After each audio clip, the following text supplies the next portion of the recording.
I was worried because the pad Riley used was getting discolored.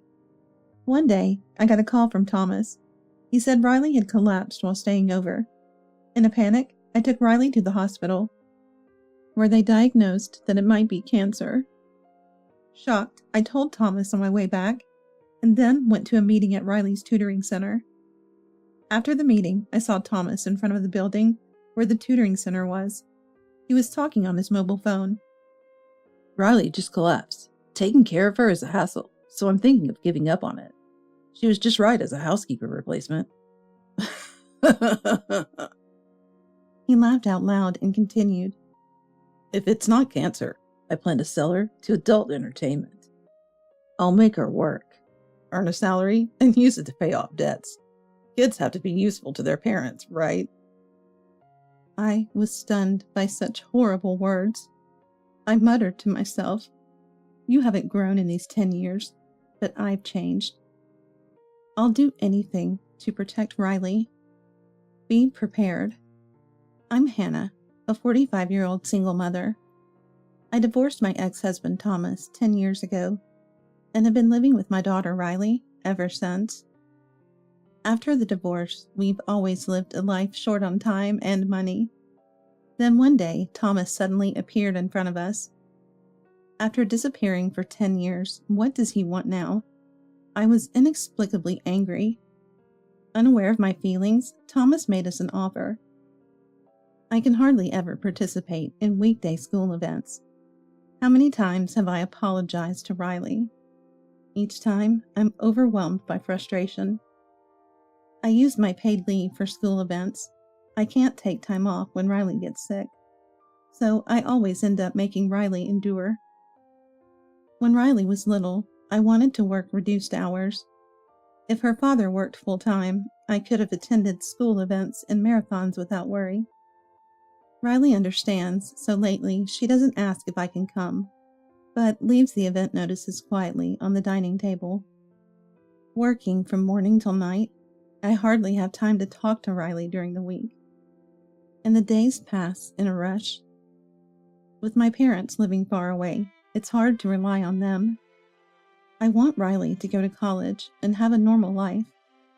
That's why I've worked tirelessly without looking around.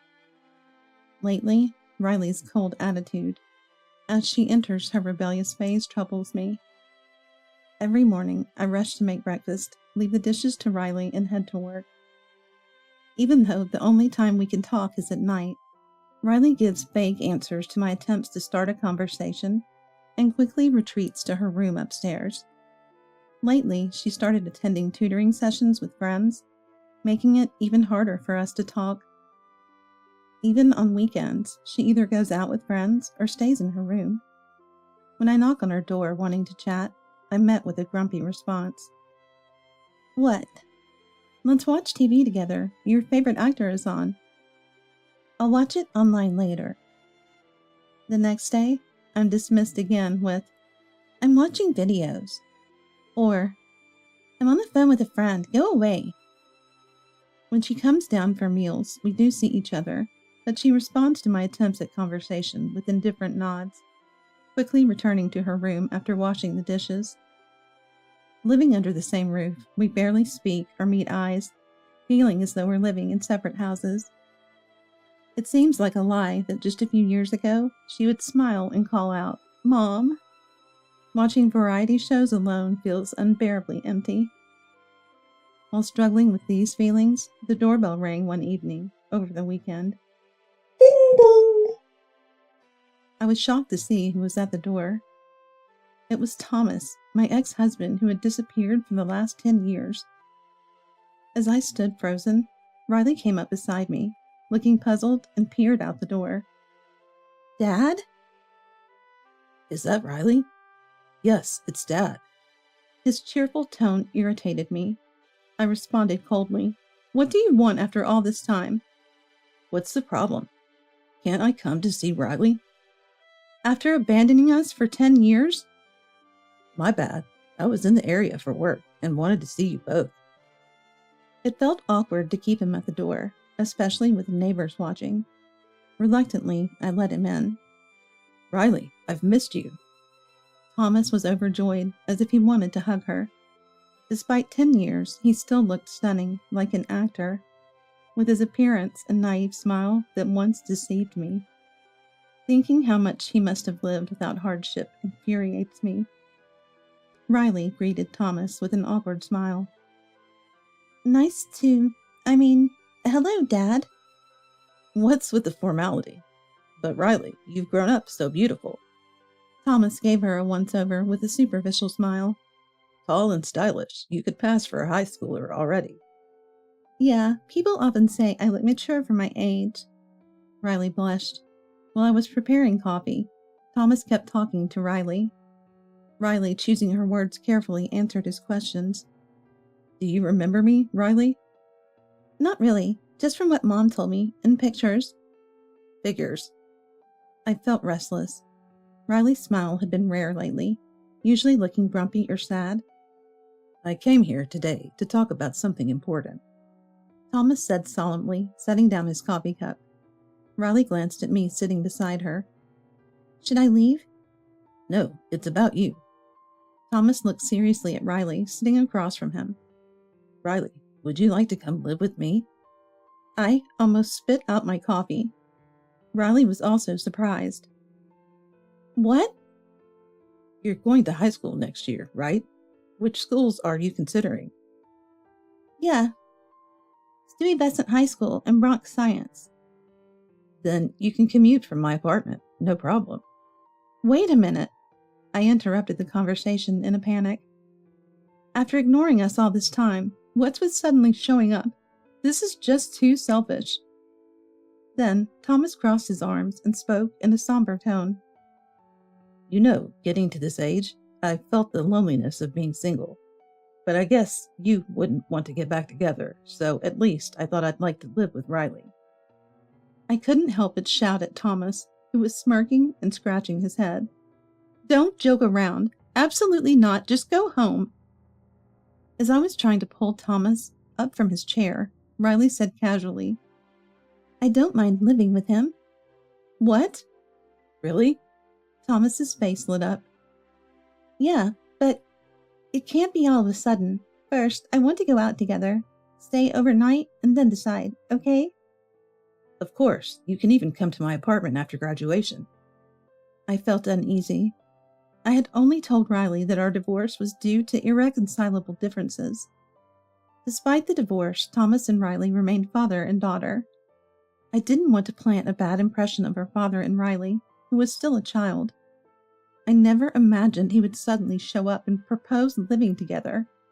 I don't like this idea. I almost snapped at Thomas. Riley is at a delicate age. With exams coming up, changing her environment is absolutely not okay.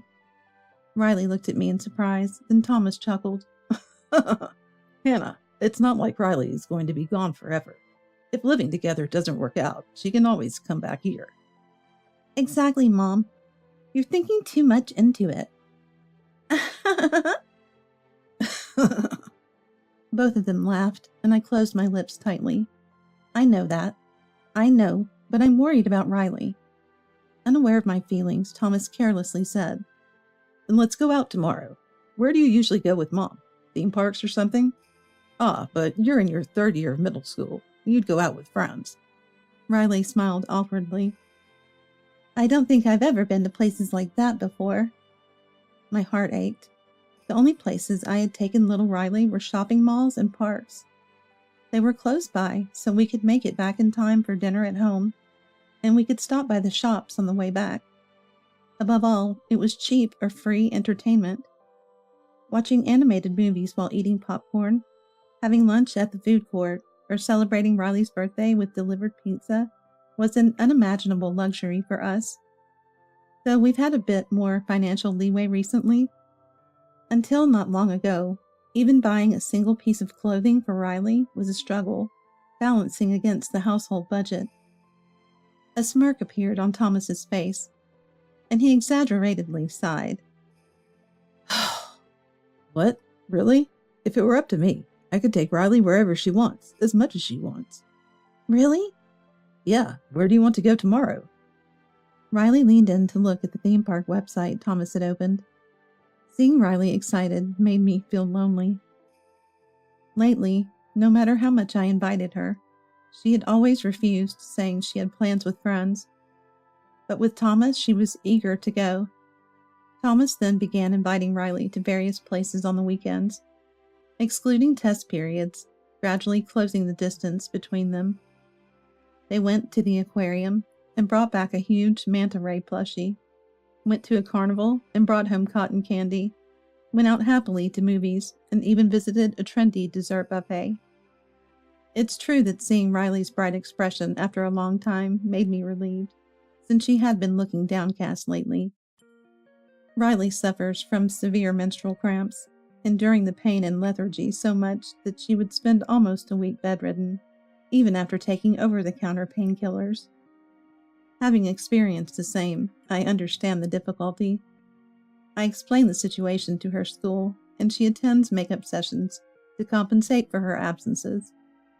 Recently, when I got my period and opened up the sanitary box, I noticed Riley's used pads were discolored, which concerned me. I suggested she see a doctor. Should we get it checked at the hospital? It's tough every time, right? No, I don't want to.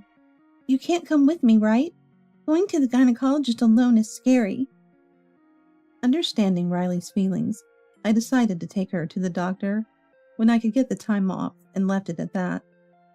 If Riley could have fun, I was happy too. If Thomas was serious about taking good care of Riley, maybe it was okay to let her stay with him. I started working harder than ever before. I even started accepting weekend work I had previously refused, leaving Riley in Thomas's care. I thought immersing myself in work might distract me from the sadness of Riley leaving. The two, having closed the gap as father and daughter, moved to the next stage. Riley was to spend a night at Thomas's apartment. I asked for his address to be ready for emergencies, drove there to check the route, and found it reassuringly close, about a 20-minute drive away. I suggested delaying the visit when Riley unfortunately got her period, but she insisted it was fine. If I delay it, it'll be during the test period, right? I want to get it over with. I secretly checked the used pads again and saw they were still discolored. I felt anxious but made sure she ate lots of spinach and liver for iron and gave her iron supplements. Hoping for the best, I sent her off. The next afternoon, I received a call from Thomas. What happened? Riley collapsed. I was speechless.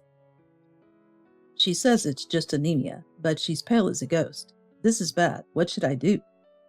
Thomas sounded panicked for once. While on the phone, I grabbed my wallet. Take her to the hospital now. I'm on my way. It's probably closed. There's the emergency department. I've never been there. I felt frustrated. I'll take her there. Just watch Riley. Yes, this is the kind of person he was. Calming my panic, I rushed to the apartment in my car. Passing Thomas, who was just standing there, I helped Riley up and supported her to the car. At the hospital's emergency department, I explained the symptoms, and after a short wait, Riley was called in. As I waited on the sofa in the waiting room, suddenly I heard shouting from a doctor and a nurse. Then Riley, seated in a wheelchair, was pushed out of the examination room by a nurse. I'll accompany her to the restroom. Oh, yes, please. My heart raced with worry as the doctor called me in. Sitting in the chair, a young doctor began to speak to me carefully. Please stay calm as you listen. Yes? Riley is suspected of having cervical cancer. I felt dizzy for a moment, nearly collapsing from my chair. It's only a suspicion for now. We want to conduct a thorough examination, so please be admitted to the hospital today. Understood. Afterward, Riley went to the ward with the returning nurse. I went home to prepare for her hospital stay and then headed to her ward. It seemed like the doctor only told Riley about the suspicion of a disease in her uterus. I'm sorry, I should have taken you to the hospital sooner. It's not your fault, Mom. I was the one who refused. After defending me, she asked timidly, Will you come again? Of course, I'll come every day. But you're busy with work, right? I'll leave work on time while you're in the hospital. Really? Riley couldn't hide her happiness. It hit me how much she had been enduring her loneliness. Fighting back tears, I left the ward. I couldn't leave without saying a piece of my mind. When I returned to the apartment, Thomas was laughing uproariously at a video on his mobile phone. Rage boiled inside me. You can still afford to be carefree, huh? I lashed out at him, and Thomas turned around, munching on potato chips. Hey, welcome back. How did it go? They said it might be cervical cancer. What? Really? Damn, that's bad. After a pause, Thomas muttered, Maybe we should cancel the living together thing with Riley. Obviously, I can't trust you with this. They're going to examine her thoroughly, right? Hopefully it's a lighter illness. Let me know the results. Thomas then returned to watching his video, indifferent as if it were someone else's problem. I felt an overwhelming anger as I set off home. Driving home irritated, I suddenly remembered. Today was the parent-teacher meeting day at Riley's tutoring school. I made a U-turn, heading towards the downtown area. After the meeting, on my way to the parking lot, I spotted a familiar figure. Thomas, whom I'd just left, was smoking a cigarette in front of a grocery store, talking on the phone. Hiding behind the building's wall, I was shocked by the conversation. Riley just collapsed. Taking care of her is a hassle, so I'm thinking of giving up on it. She was just right as a housekeeper replacement. He laughed out loud and continued. If it's not cancer, I plan to sell her to adult entertainment. I'll make her work, earn a salary, and use it to pay off debts. Kids have to be useful to their parents, right? Unaware of my trembling rage, Thomas drove off with a middle-aged woman who appeared from the building. I stood frozen for a while. How can he be a real father when Riley might be seriously ill? My head felt like it was going to explode with anger. I gritted my teeth and muttered to myself, You haven't grown in these 10 years, but I've changed. I'll do anything to protect Riley. Be prepared. 2 weeks later, when I told Thomas about celebrating Riley's discharge, he showed up cluelessly with a dumb look on his face. The sight of him bringing Riley's favorite sweets and a bouquet, showing how he was used to dealing with women, sent shivers down my spine. It's good that Riley's illness turned out to be something minor. It was something with the uterus, right? Endometriosis. The doctor said to monitor her condition with medication for now, and if it recurs, we might consider surgery. So it's not cancer then. So she can work a part-time job as usual, right? Yeah, she's completely back to her usual self. Thomas smiled superficially at Riley's innocent smile. I really wanted to live together, as originally planned, but I gave up because I thought Mom would worry about Riley. I clenched my fists tightly. How could he lie so blatantly? As I served Thomas some roast chicken, Riley brought up a topic to him. Hey, Dad, I actually want to live with you after all. She spoke in a coaxing tone. I want to get a part-time job when I go to high school. Your apartment is closer to downtown compared to here. You know working in a girls' bar is trending among college students right now, right? I'd like to try that. Riley, you can't. Those places don't hire you until you're 21, right, Thomas? Thomas's smile was strained. Well, if she wants to, it might be convenient. I mean, maybe we should let her decide. Thomas said with a sleazy laugh. Riley is beautiful and looks mature, so she'd probably become the top girl at a girls' bar. Maybe even in places where she could make more money. Stop talking nonsense. I raised my voice. Riley, it's illegal for anyone under 21 to work in places that serve alcohol. I made sure Riley understood, but of course the comment was directed at Thomas. Violating this law could get the establishment shut down and the owner arrested. It would be considered abuse, so you, Thomas, would be arrested too. It's common sense, Thomas. I won't let you claim ignorance. Oh, is that so? Thomas made a face as if he were bothered. As long as he could pay off his debts, he didn't care about breaking the law. He'd find a way to wriggle out of it when the time came. That was obviously his plan. Then, Riley pulled out a business card from her pocket. It had the name of a well-known adult entertainment chain, with branches nationwide, and the manager's name on it. Thomas's eyes widened as Riley cheerily told him, "I found this at your place. Having this card means he's an acquaintance of yours, right?" Well, that's... Were you planning to have me work there? Thomas was taken aback. No, that's not. Hit the nail on the head, didn't I? Saying you'd take me back in as a housekeeper substitute? Because taking care of a sick Riley is too much trouble. Where did you hear that? Thomas showed his agitation. You were talking on the phone in front of a grocery store in the downtown area, right? Planning to sell adult entertainment if it wasn't cancer? Making Riley work and using her salary to pay off your debts? I glared at Thomas, reprimanding him fiercely. So children are supposed to be useful to their parents. You dare say that when you haven't done a single fatherly thing? You're the lowest of the low. Overwhelmed by emotions, I argued back at Thomas with tears in my eyes. I should have been more suspicious of your sudden desire to live with Riley. Thinking you might have grown in these 10 years was my mistake. Mom, what was the reason you and Dad got divorced? Hey, let's not talk about this here. Thomas expressed his irritation. Ignoring Thomas, I turned to Riley. I planned to tell you when you were an adult, but you're in your 3rd year of middle school now. You can understand. All right, I'll tell you. I gathered my thoughts, pointing downwards. Dad quit his job suddenly when you were in my belly. He said he would find another job soon, but spent his days playing poker while I worked full-time until I was 8 months pregnant. That must have been hard, Mom, Riley said sympathetically. Even after I returned to work, 3 months after giving birth, Dad didn't do any housework or look for a job, and he wasted my salary on poker and drinks. That's why I got fed up and slammed the divorce papers in front of him. Is that so? I don't remember. Thomas scratched his head as if it were someone else's problem.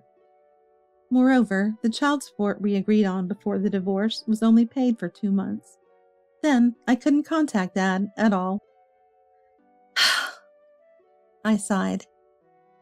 Despite knowing it would be financially tough for you, I waived the compensation in the divorce, and that was a betrayal. I don't care about what you're saying now, Thomas retorted, and then looked at Riley. Trying to smile, he spoke in a gentle tone. Riley, who do you believe, Dad or Mom? Huh? It's true. I thought it would be helpful if you did the housework. But selling you to adult entertainment? That's outrageous. Mom must be misunderstanding something. Riley frowned. Just wait a moment. Smiling, Riley took out her mobile phone and made a call. Thank you for waiting. The door is open. Please come in. Wondering who it might be, I headed to the entrance and exclaimed in surprise upon opening the door. What? Scarlett? She is Sage's mother, a friend of Riley's, and also a single mother. Riley started attending the tutoring school because Sage was there. I never imagined she knew Thomas. Excuse me for intruding. Riley, Hannah, it's been a while. Contrary to Scarlett's smile, Thomas displayed a look of surprise. What? Scarlett, why are you here? Dad, you're dating Scarlett, right? Aren't you happy to see someone you like? Riley's remark left Thomas visibly annoyed, unable to hide his irritation. Didn't have to call her over at a time like this. He watched displeasedly as Scarlett was invited into the room by me and Riley. After offering Scarlett coffee at the dining table, Riley spoke to her with a smile. I heard from Sage that you were considering remarrying Thomas, with the understanding that it would lead to marriage. Sage was worried, saying, Mom is lending him money for his business because Thomas keeps asking her to. Scarlett, did you lend him money? I couldn't help but sound accusatory. Your father is the company president, right? Did you know that, Dad? Yeah. Thomas shifted uncomfortably. Wow, you've managed to start a business. That's surprising. A wealthy heiress, such a wonderful cash tree. Thomas glared at me with fierce eyes. But then he softened his expression with a gentle smile. Come on, Hannah. I've learned a lot these past 10 years. Wanting to start over in life, I met Scarlett while networking for work. I see. My apologies. Why was I called here? Scarlett asked timidly. Riley then presented the Adult Entertainment Club membership card she had mentioned earlier. Thomas quickly snatched it, but it was already seared into Scarlett's memory. Well, you see, that's, the place where Dad's girlfriend works. Oh, my mistake, Dad. You were planning to sell me there? I was taken aback by the revelation. Riley suddenly bringing that up. This is the person. Pretty, isn't she? Riley even showed photos saved on her mobile phone of Thomas with another woman. This is one from our movie date, and this is one from the aquarium. There's also one from the theme park, the sweets buffet, and the outlet mall. They're all beautiful. Mom agrees, right? Yes, indeed. I glanced at Scarlett, whose eyes were bloodshot with anger. Don't take sneaky photos. What an ill-mannered brat. Thomas muttered in a low voice, to which Riley unabashedly replied, What I did is nothing compared to what you're doing, using me as an excuse to date other women each time. I heard all your complaints about how tiring it is to look after a child. Then Riley placed another card on the dining table. My credit card? What? It was used without my permission? I was shocked. This was the card I used for rent and utility payments. I hadn't noticed any unauthorized use by Thomas, because the withdrawals were always as expected. I had never changed the old PIN either. Dad, you were buying designer bags with the card, but don't worry, I've already had it canceled. Riley handed back the card to me and then questioned Thomas while looking him in the eye. By the way, Dad, are you working? You're probably unemployed, living off the money you borrowed from Scarlett and your debts, splurging on other women. Cut it out. I was just hanging out with a few women.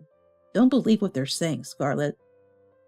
Thomas defensively spoke in an arrogant tone, but he swallowed his breath when Scarlett stood up, staring him down with a formidable look.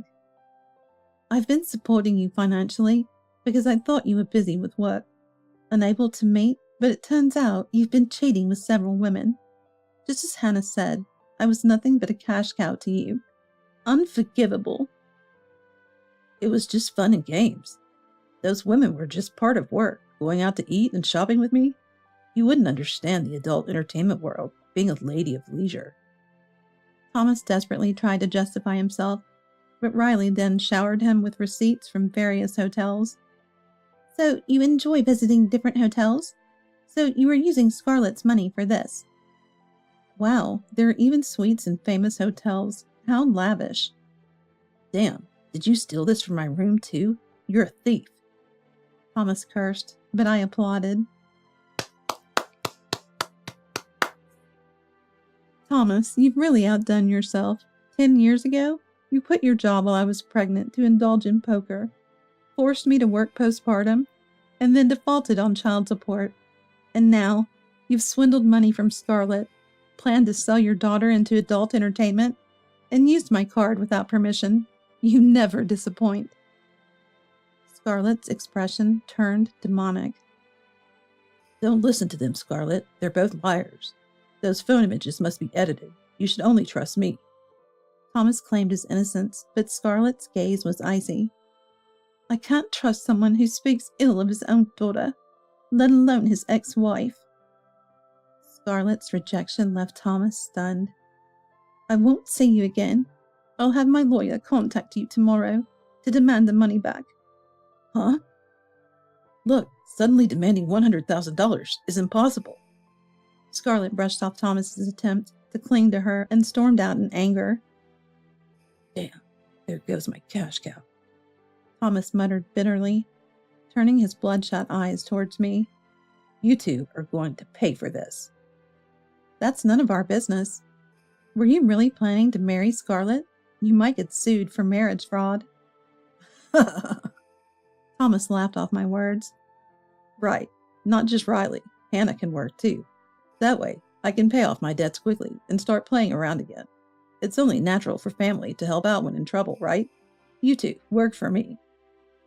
Dad, we've been done with you for a long time. Ignoring Riley's exasperation, Thomas pulled out his mobile phone.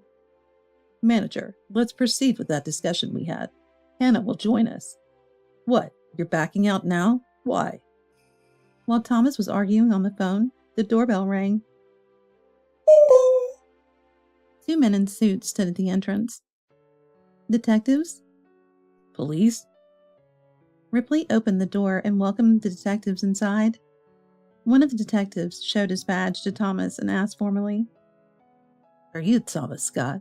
We received a report from the manager of an adult entertainment club about suspicions of child abuse and fraud. We need you to come with us. What? Thomas turned pale. I didn't do anything. Could there be a mistake? His shaky voice and darting eyes looked suspicious, even to an amateur. You're accused of falsifying your underage daughter's age to employ her at a club. Despite refusal, you persistently pressured, leading to a distress call to us, said the detective. Those bastards, sticking their nose where they don't belong. Though Thomas barked back, facing the sturdy detectives, he seemed to realize resistance was futile. He was led away quietly to the police car. Police investigations revealed Thomas had deceived several women besides Scarlett, promising business startups or implying marriage, only to swindle money from them. He was actually unemployed, living off gambling. He used the swindled money to repay his debts and splurged the rest on women in adult entertainment. Thomas received a 3-month prison sentence and, upon release, compensated me and Scarlett. Child support and credit card expenses for me, and the falsely borrowed business funds for Scarlett, including compensation for marriage fraud. Both Scarlett and I had warned Thomas, "Run away, and we'll sue." So he complied, likely out of compliance. Thomas tried to borrow money from friends and in-laws, but after learning of this incident, they all cut ties with him. Burdened with significant debt, he couldn't borrow more, resorting to loan payments for our compensation. If he defaulted, his bank account would be seized. Thomas started working seriously for the first time in decades, but after repaying me and Scarlett, little remained. Recently, he quit gambling and visits to adult entertainment, spending his days in a dimly lit apartment unless working. After the police car with Thomas departed, we resumed Riley's discharge celebration. I dished up Riley's favorite omelet rice and added fruit punch for dessert. Sitting across Riley, I took a moment and quietly said, "I was worried about what would happen if Thomas took you away." Riley's eyes widened, then she replied in a nonchalant tone, trying to mask her embarrassment. "I'm already in the 3rd year of middle school. Even without asking about the divorce, I can tell what kind of person he is when we go out together." "Yeah, you're right."